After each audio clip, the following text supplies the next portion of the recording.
Hello, everybody, and welcome to our review of Incredibles 2, Pixar's latest, which hits theaters here in North America this Friday. I'm Dan Murrell. I'm Roth, Cornet, and we are coming to you live. Dan, I gotta say, the one thing that I tweeted after this movie was that this continues to be the Fantastic Four that we deserve when we've been very good boys and girls. Yes. It really is it picks right up after the end of The Incredibles, and it is a kind of perfect sequel. Yeah, I came out of this movie thinking two things. Number one, that was a really fun sequel. I think that it maybe not was quite as deep as the original, but it certainly lived up to the original. I laughed a lot. It had a lot of great action. And the second thing I thought was that this movie is going to make all of the money. $1 billion. I know we've been talking about this. Just all of it. It's just going to make so much money. It's a lot. It's so much, which is great for them. For this movie, because it's good to see a good movie make a lot of money, and this movie deserves to. If you're fans of the original, you're gonna love this movie. I think if you like superhero movies, if you like comedy, I think you're gonna really like this movie.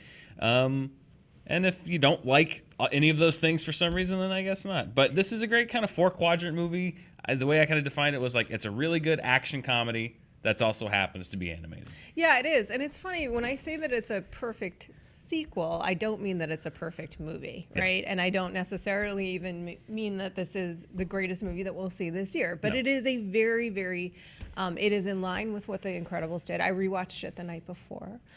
So it was very conveniently fresh in my mind. Mm-hmm. We get the things that we wanted from, that they sort of left dangling at the end of the first movie. There's more information about and deeper development of the characters, particularly the kids, particularly Violet in this case, but lots of baby Jack. Baby Jack, yes. And it works. It works. Baby Jack is gonna be the breakout star of this movie.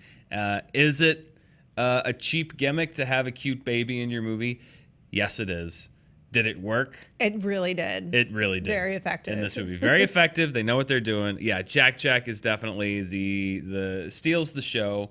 But, it's not just cut to baby who's cute. They actually do come up with some inventive sequences and stuff for him to do as his powers start manifesting. And, I thought he was definitely the cutest part of the movie. But the other thing that I loved is that, obviously, the first Incredibles movie came out almost 15 years ago, over a decade ago.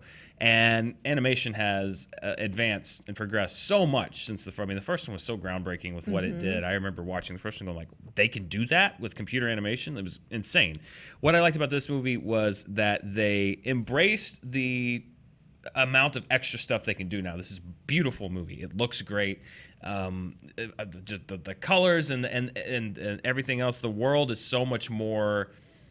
so much deeper in this one than the first one because they're able to do so much more, but it feels like it's in the same universe. The characters, the design, they didn't really change. The characters look the same. It doesn't feel like it's in a completely different deck era, which it kind of is, than the first one. They were able to really blend the sort of old school sensibilities of the first movie with a lot of the new technology and a lot of the new stuff they're able to do with computer animation now in a way that really does make it feel seamless, but still taking advantage of everything that they can do now. You really notice it with things like the hair, because like I said, I was watching the first film the night before. So you really notice it with things like that, where there's a lot of detail work, how far the animation has progressed.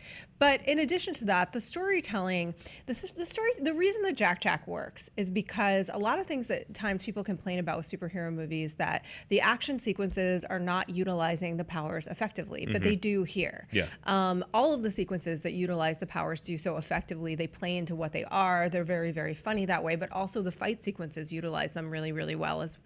So that's impressive. But also, because there's so much time to develop, the humor is there. The timing is correct. The pacing is correct in order to endear you and make you laugh, but not make you feel like you're being necessarily pandered to. You are a little bit. But you don't feel it so weightily. You just know you're enjoying this baby, but also enjoying the development of the characters and the family. It is a different era, and in one aspect of the storytelling does address that, or it's felt, but it's not kind of like beating you over the head. The nature of the relationships are more in line with where we're at now in cinema than they were when the first film came out. The only issue for me, and I really, really like this movie. Like, I highly recommend it. I think it's great.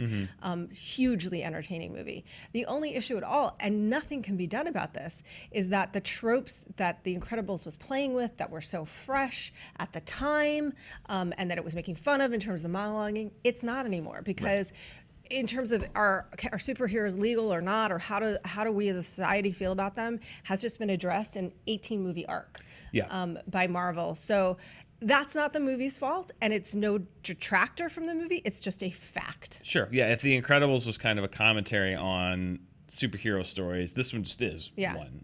And that's what I say. Like, when I say it's not quite as deep as the first one, in the sense of, like, when I say a different time, back in 2004 when this came out, I mean, there had been Spider-Man and X-Men, but we certainly were not into the depth of superhero culture that we are now. And so it was a lot fresher for them to do this kind of meta breakdown of supervillains, and Syndrome had such a good origin and motivation, and there was a lot fresher ground. Whereas here now, smartly, if you're Pixar, you just make a good superhero movie, which they did, and it's very incredible. No pun intended. But I'm taking it anyway. But yeah, it doesn't have that second level that The Incredibles did, and even on the every Pixar movie gets kind of graded fairly or unfairly on the Pixar scale, as far as, like, well, did it make you cry? This was definitely one of those, like, it didn't reach into the depths of my soul as some of the Pixar movies have, and it's not fair to expect every one of them to do that. I would put it below the level of something like Inside Out, but I also think that it's got more going for it than the Cars movies. I enjoyed it more than the Cars movies. I enjoyed it more than I did Finding Dory, which I thought was cute, which I liked, but this one I think I enjoyed a little bit more, just because, again, it's not just a good animated movie; it's a good movie. Yeah. And what's wrong with that? What's wrong with that? It's a good movie. It's got especially as a movie that is meant to hit those different quadrants. Like, you may see the twist coming. That's okay, because the important thing here is that the twist is built in for kids. Yeah.